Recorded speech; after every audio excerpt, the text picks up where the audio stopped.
చెప్పాను కదా ఇందాక, ప్రజలందరూ పెట్టుబడులు అంటే పెట్టుబడుల కోసం అంటే అందరూ ఏమనుకుంటారు?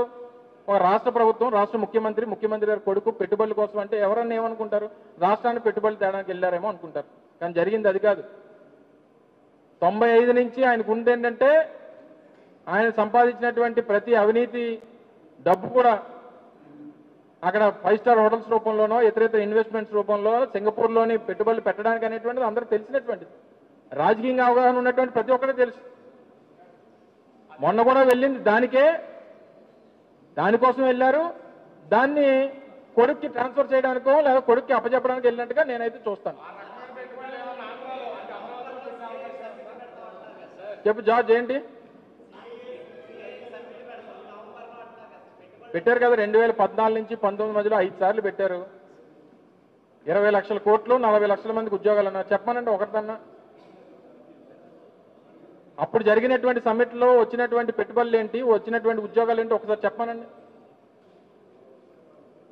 మేము 2023లో మార్చి 3-4 తారీఖులో విశాఖపట్నంలో GIS పెట్టాం. దాంట్లో వచ్చినటువంటి పెట్టుబడులు, జరిగినటువంటి ఇన్వెస్ట్మెంట్స్ మీకు చెప్పగలం. మేము సంవత్సర కాలంలో చెప్పింది వాళ్ళు 5 సార్లు చేశారు. ఇప్పుడు 10 సంవత్సరాలు ఆయన చెప్పానండి. మళ్ళీ ఇప్పుడు ఎన్ని సమిట్లు పెట్టినా ఏం పెట్టినా పెద్ద ఏమి తప్పులుంటే రద్దు చేయరా? ఒప్పందాల్లో తప్పులుంటే రద్దు చేయరా?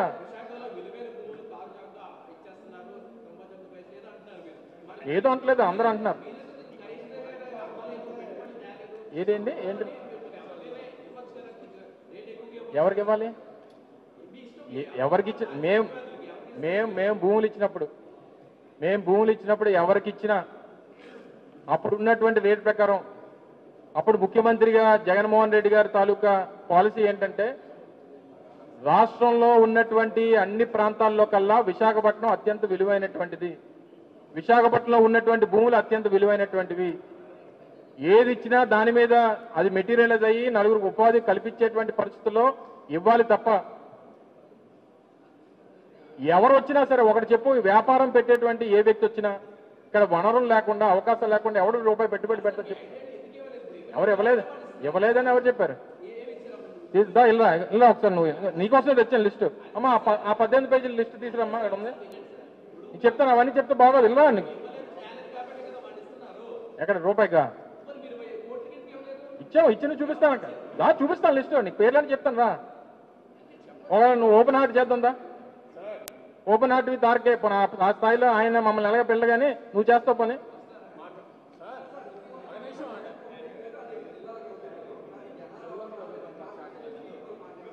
గోతులు తవ్వేమనండి. ఉన్న రోడ్లన్నింటినీ కూడా జేసీబీలు పెట్టి గొంతులు తవ్వేస్తే జనం వచ్చేస్తారు. అయినా సరే మీరు జేసీబీలు పెట్టి గొయ్యలు తీసిన 3000 మంది పోలీసులు పెట్టి అడ్డంకులు సృష్టించిన నిన్న నెల్లూరులో ఏ రకంగా ప్రజాభిమానం రోడ్ల మీదకి వచ్చిందో అనేటువంటిది మీరు చూశారు. సిగ్గు లేకుండా ఒక రాష్ట్ర ముఖ్యమంత్రి, రాష్ట్ర హోంమంత్రి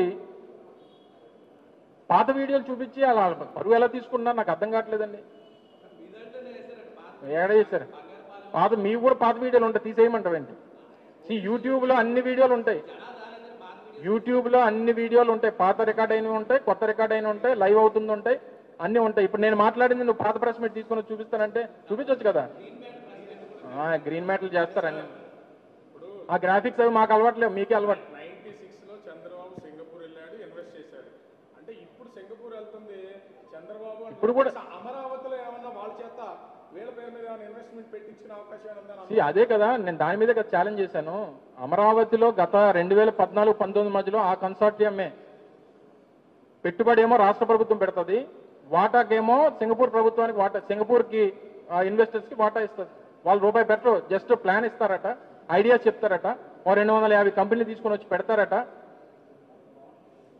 కానీ వారి టర్న్ ఓవర్లో 91.5% వాటా, 8.5% పెట్టుబడి పెట్టినటువంటి రాష్ట్ర ప్రభుత్వానికి ఏమో 8.5% వాటా. మిగిలిన 90% ఎవరిదమ్మా? 8.5% రాష్ట్ర ప్రభుత్వాన్ని చూపించినా 90% సింగపూర్ అనుకుంటే అమాయకత్వం. ఈ ఈశ్వరన్ చంద్రబాబు నాయుడు గారి కవలలు ఎవరైతే ఉన్నారో అవినీతి కవలలు వీరిద్దరికి సంబంధించింది.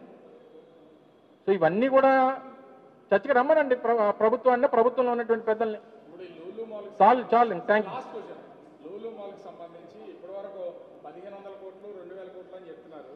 అంటే భూమి మాదని ఎవరో కోర్టులో కేసు వేశారు, మీరేమో గత ప్రభుత్వంలో దాన్ని క్యాన్సిల్ చేశారు. పార్టీ వైపు నుంచి ఒకటి మీరు, వ్యక్తిగతంగా కానీ నేను ఇంకోటి కూడా చెప్తా, కన్స్ట్రక్షన్ జరగకుండా కేసులు వేసే అవకాశం. నేను ఇంకోటి చెప్తున్నా క్లియర్గా, ఒక తప్పుడు ప్రచారాన్ని, తప్పుడు ప్రొపగాండాని మేము అధికారంలోకి వచ్చినటువంటి నాటి నుంచి, ఆ ఒప్పందం క్యాన్సిల్ అయిన దగ్గర నుంచి మా మీద తప్పుడు ప్రచారం, వాళ్ళని తరిమి కొట్టామనేటువంటి ఒక తప్పుడు ప్రచారం చేస్తున్నారు. మేము ఏ రోజు వారిని వెళ్ళిపోమని చెప్పలా. ఆల్టర్నేట్ ల్యాండ్ ఇస్తాం, ఆల్టర్నేట్ ల్యాండ్ చూపిస్తాం అనేటువంటి మాట చెప్పింది మా ప్రభుత్వం. రామకృష్ణ బ్రీచ్ అనేటువంటిది విశాఖపట్నం నడిబొడ్డున ఉంటుంది. అత్యంత విలువైనటువంటి భూమి, 1500 కోట్ల రూపాయలు విలువైనటువంటి భూమి. ఇక్కడ ఒక హైపర్ మార్కెట్ మీరు పెడితేనో, కన్వెన్షన్ పెడితేనో అన్ని రకాలుగా ప్రజలకు ఇబ్బంది అవుతుంది అనేటువంటి విషయాన్ని చెప్తూ, వేరే ఆల్టర్నేట్ ల్యాండ్ చూపిస్తాం, అక్కడ మీరు పెట్టడానికి మీకు ఆసక్తి ఉంటే రండి అని అంటే, మాకు వద్దు, మాకు అదే భూమి కావాలి, మాకు చంద్రబాబు నాయుడు అదే చెప్పాడు అన్నాడు. మేము ఎక్కడ చెప్తాం? మా పాలసీలు మాకు ఉంటాయి కదా, ప్రజల తాలూకా ఆలోచనలు మేము దానికి అనుగుణంగా పనిచేయాలి కదా. దీంతో పాటు సరే నేను ఎవరి పేర్లు బయటికి తీయను కానీ, ఈ 13.5 ఎకరాల్లో 3 ఎకరాలు ఒక ప్రైవేట్ వ్యక్తి దగ్గర నుంచి భూమి తీసుకున్నారు. తెలుసు కదా మీ అందరికీ.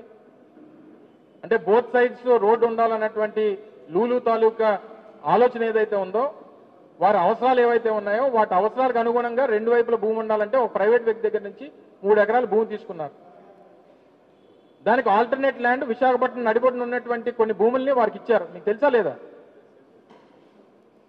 హెచ్ఎస్బిసి పక్కన ఉన్నటువంటి స్థలం, లాసన్స్ బేలో ఒక స్థలం, ఎంబీపీలో ఒక స్థలం, సీతంజార్లో ఒక స్థలం, ఇలా 7 స్థలాలు. నాకు తెలిసి 7 స్థలాలు వాల్యూ కనీసం అంటే కనీసం 400 కోట్లు ఉంటుంది. హెచ్ఎస్బిసి పక్కన ఉన్నటువంటి 10,000 గజాలు కనీసం అంటే కనీసం నాకు తెలిసి 2 లక్షల రూపాయలు గజం ఉంటుంది.